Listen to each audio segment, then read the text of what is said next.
Bonjour chers frères, bonjour chères sœurs, j'espère que vous allez bien, j'espère que dans vos familles, j'espère que vos entreprises, que tout se passe bien dans le nom de Jésus.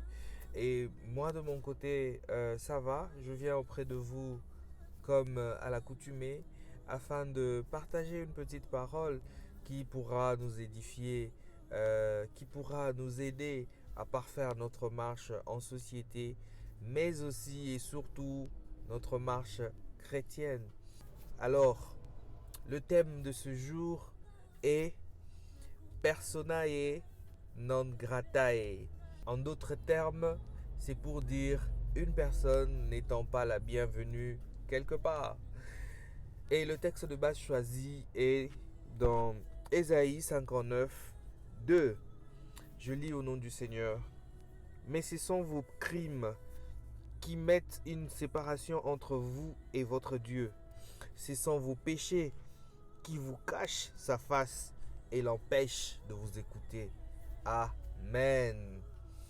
Ici, la parole de Dieu commence par dire, mais ce sont vos crimes.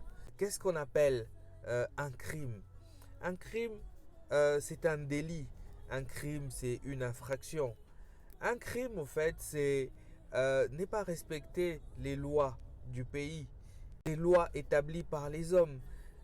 Mais pourquoi, lorsque nous ne respectons pas les lois établies par les hommes, Dieu il nous dit que cela crée une séparation entre lui et puis nous?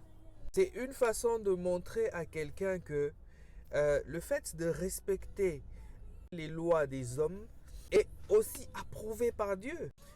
Voilà pourquoi Dieu a établi des juges pour juger les récalcitrants, pour juger les personnes qui commettent des crimes, qui commettent des infractions, qui commettent des délits. C'est pour ça qu'il y a cette instance judiciaire afin de pouvoir décider sur le sort de la personne qui a commis ces crimes. Et la deuxième partie, la parole de Dieu dit, ce sont vos péchés qui vous cachent sa face et l'empêchent de vous écouter.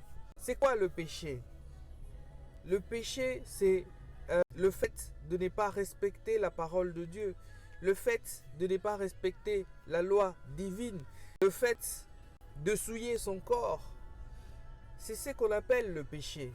Donc, lorsque nous commettons le péché nous éloigne de la présence de Dieu. Lorsque nous commettons le péché ne nous permet pas d'accéder dans la présence de Dieu. Cela fait de nous des personnes non grata. Aujourd'hui, le Seigneur veut parler à une personne de faire attention au péché. Il y a une différence que nous devons retenir. Il y a le fait de pécher par inadvertance et il y a le fait de demeurer dans le péché. Les personnes en gratae sont des personnes qui demeurent dans le péché. Ce sont des personnes qui pêchent consciemment, qui commettent des crimes consciemment et ne s'inquiètent pas des conséquences qui peuvent leur arriver. Alors, lorsque nous demeurons dans le péché, c'est que nous avons décidé de devenir des rebelles. Mon frère, ma soeur, aujourd'hui l'Éternel veut te dire précisément qu'il faut arrêter de prier tant que tu n'as pas arrangé ta vie. Il faut prendre une décision ferme, arranger ta vie, le présenter auprès de Dieu et puis arrêter. Mon frère, ma soeur, le péché est sale. Le péché a des conséquences sur notre corps. Le péché a des conséquences après notre mort. Aujourd'hui, il y a deux choses à dire. Le respect de la loi des hommes et le respect de la loi divine. Tant que nous ne respectons pas les deux, non seulement que nous aurons des problèmes dans la société, lorsqu'on nous attrape par les autorités compétentes, mais aussi nous aurons des problèmes avec Dieu. Parce que certaines personnes peuvent se dire, mais j'ai pas péché contre Dieu, j'ai juste commis une infraction ici. Dieu veut dire à quelqu'un de monter d'un cran, devenir un peu plus exigeant, même dans des petits détails. La parole de Dieu dit dans Matthieu 22, 21b, rendez donc à César ce qui est à César, à Dieu ce qui est à Dieu. C'est un peu difficile de respecter la loi. Ça peut être des fois difficile par rapport à X ou Y raison. Mais le Seigneur veut dire à une personne, monte d'un cran. Monte d'un cran. Donne-toi plus d'exigence, de peur d'être une personne non grata vis-à-vis de lui. Dieu veut dire de ne pas négliger les deux concepts, mais les deux concepts marchent de pair. Parce que le premier concept, il dit que cela nous sépare de lui. Le deuxième concept, il dit que cela empêche nos prières de l'atteindre. Dieu veut que tu puisses monter d'un cran dans ton exigence, dans ta maturité, dans ta mise en application des deux lois. Dieu veut que tu puisses monter d'un cran. Oui, rends à César ce qui est à César, rends à Dieu ce qui est à Dieu. Même si cela est difficile, je le dis parce que je sais que c'est difficile, ce n'est pas évident, mais que cela ne soit pas une raison pour nous de pouvoir brader. La parole de Dieu qui dit, si tu peux faire quelque chose de bien et que tu ne le fais pas, tu as péché. Donc si tu as l'opportunité de pouvoir faire le bien et que tu ne le fais pas, tu as péché.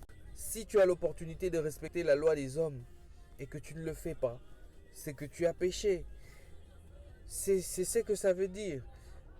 Dieu veut que nous puissions être des modèles. La parole de Dieu dit que nous sommes la lumière du monde. Nous sommes le sel de la terre.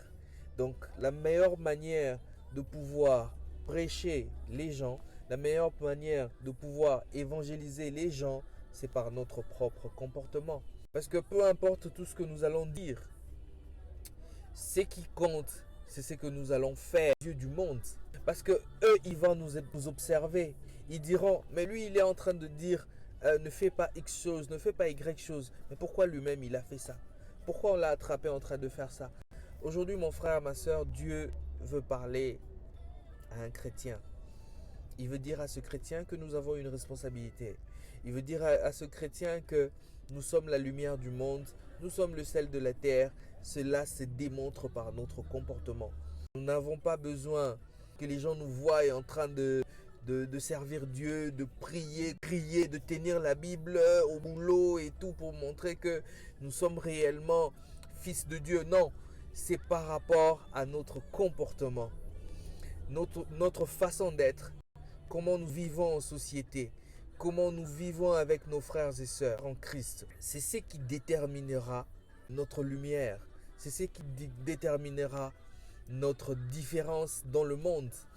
Évidemment, ce qui est à l'intérieur de nous compte. Parce que l'Éternel sonde le cœur et les reins. Et donc, il sait savoir nos motivations. Il sait savoir si nous sommes sincères dans ce que nous sommes en train de faire.